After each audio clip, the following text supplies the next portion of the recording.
तो आज का हमारा क्लास है रचना के आधार पर वाक्य के भेद।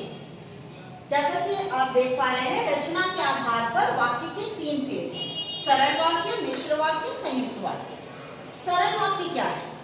सरल वाक्य जिन वाक्यों में केवल एक ही उद्देश्य और एक ही विधेय होता है, इस तरह के वाक्यों को सरल वाक्य कहते हैं।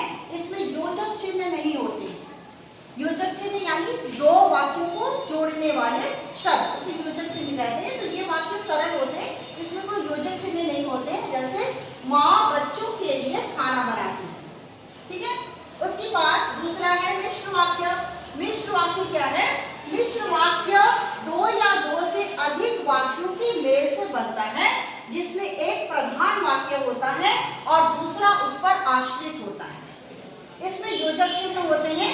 और जैसे एग्जाम्पल है, माँ ने कहा कि घर जल्दी आ जाना। यहाँ पर की जो है योजक चिन्ह है और इसे पहचान, इस वाक्य की पहचान है कि जैसे, वैसे, ज्यों त्यों, जब, तब, जहाँ, जो, वहाँ, ये सब इन वाक्यों की पहचान के योजक चिन्ह है। इसके बाद आते हैं संयुक्त वाक्य में।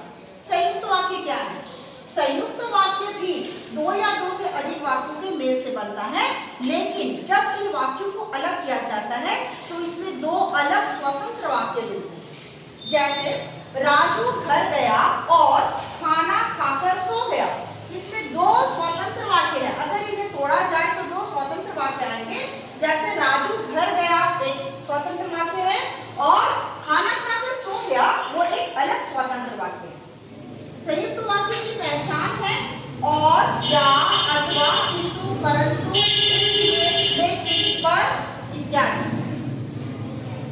संयुक्त वाक्य और मिश्र वाक्य में अगर पहचानना हो तो किंतु परंतु दोनों ही वाक्यों में आते हैं, परंतु मिश्र वाक्य में किंतु, परंतु, लेकिन, इसलिए के साथ हमेशा क्योंकि शब्द आएगा, जबकि संयुक्त वाक्य में क्योंकि नहीं रहेगा। हमेशा इसलिए किंतु परंतु आएगा, परंतु उसके साथ क्योंकि वर्ड, क्योंकि शब्द नहीं आएगा।